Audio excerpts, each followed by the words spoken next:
Welcome to this tutorial on how to animate transition using Booleans in Unity. The file contains the armature and the animation. Since this file is going to use the avatar of the base FBX file, I will drag-drop the avatar and assign it like so. Also, we make sure that the animation type is set to humanoid.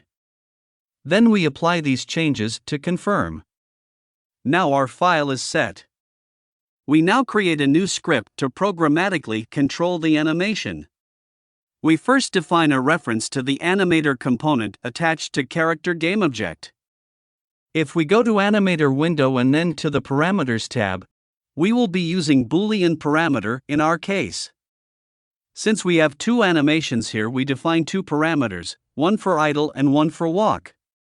These two parameters are accessible in the name idle and walk in the C# script, and depending on situations in the game we can set values to the parameters, making an animation state activated or deactivated. This is how we transition from one animation to other. We bring the animation state walk again by drag-drop of the walk clip into Animator like so.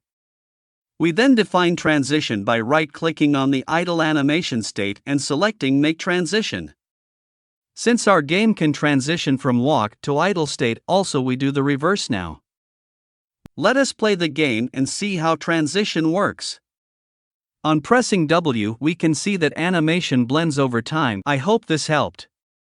Please subscribe, like, comment and share my channel for more fun videos, and stay tuned for more. Thanks for watching.